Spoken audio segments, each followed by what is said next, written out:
حضرت ابراہیم علیہ السلام، اسماعیل علیہ السلام، حضرت حاجرہ علیہ السلام کی یادگار کو بھی اس مہینے میں دہرایا جاتا ہے۔ اور حضرت ابراہیم علیہ السلام مختلف امتحانات سے گزرے ہیں، ان میں سے 4 بڑے امتحانات جب بڑھاپے کی حالت میں پہنچ جاتے ہیں تو اللہ رب العزت سے درخواست اور ریکویسٹ کرتے ہیں، ربی حب لی من الصالحین، اے میرے پروردگار مجھے نیکوکار بیٹا عطا فرما۔ اللہ تعالیٰ کی ذات پر غور کیجئے کہ جب دینے پر آئے تو نافرمانوں کو درجنوں کے درجن بیٹے اور بیٹیاں عطا فرما دے، اور جو جب دینے پر نہ آئے تو اپنے لاڈلے پیغمبر کو بھی اولاد کی نعمت سے محروم رکھے۔ حضرت ابراہیم علیہ السلام اور حضرت حاجرہ علیہ السلام کی گود کو اولاد کی نعمت سے محروم رکھے۔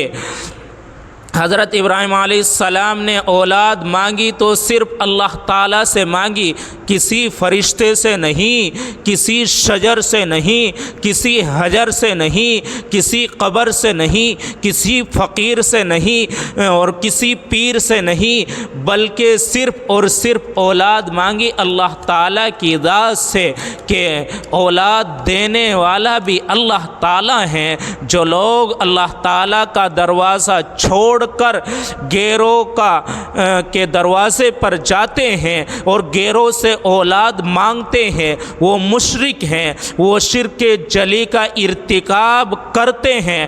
اللہ تعالیٰ بھی موج میں تھے، جو ہی حضرت ابراہیم علیہ السلام نے اللہ تعالیٰ کے حضور بیٹے کے لیے درخواست دی، فوراً خدا تعالیٰ کی طرف سے آواز آتی ہے فبشرناہ بغلام حلیم، پس بشارت دی ہم نے ان کو بردبار لڑکے کی، کیونکہ اللہ تعالیٰ کو معلوم تھا کہ حضرت ابراہیم علیہ السلام کے بطن سے حضرت حاجرہ علیہ السلام کے بطن سے پیدا ہونے والا یہ لخت جگر حضرت اسماعیل علیہ السلام کو ان کو ان وادیوں سے گزرنا ہے جو نیکوکار کے ساتھ ساتھ حلیمی برداشت کر سکتا ہے، کہ جس کے اندر صفت حلیم ہو، اس کو بے آب و گیا جنگل میں رہنا ہے کہ جہاں نہ چرند نہ پرند، اور پھر بھی گلے پر چھری چلوانا ہے تو کوئی ایسا ہی بچہ، کوئی ایسا ہی لخت جگر جو حلیم ہو اور جس کے اندر صفت حلیم محفوظ ہو۔ تو اللہ تعالیٰ نے فبشرناہ بغلام حلیم بشارت دی کہ ہم نے بردبار لڑکے کا دیا۔ اور حضرت ابراہیم علیہ السلام نے 2 دعائیں مانگی تو اللہ تعالیٰ کے خزانوں کی روح کو لوٹ لیا۔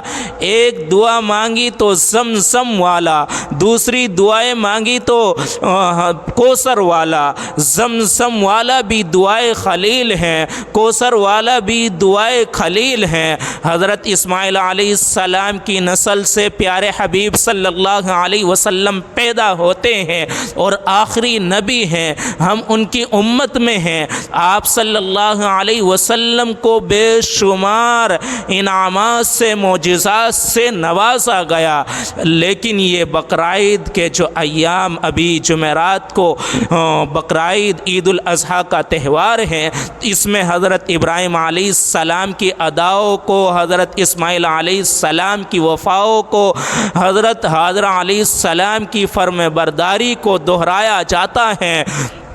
جب لخت جگر ہوا تو حضرت اسماعیل علیہ السلام، حضرت ابراہیم علیہ السلام کو حکم ہوا کہ اس جو بڑھاپے میں چاند سا بیٹا آپ کو عطا فرمایا گیا اور رو رو کر مانگا تھا، اس چاند سے بیٹے کو جاؤ لے کر جاؤ، فلسطین سے لے کر گئے اور وہاں چھوڑ کر آؤ وادی غیر زیرہ، جس کو قرآن کریم نے بیان فرمایا ہے، ربنا انی اسکنت من ذریتی بواد غیر ذی زرع عند بیتک الحرم ان بیتک المحرم ربنا لیقیموا الصلاة فاجعل افئدة من الناس تهوی الیہم وارزقهم من الثمرات لعلهم یشکرون۔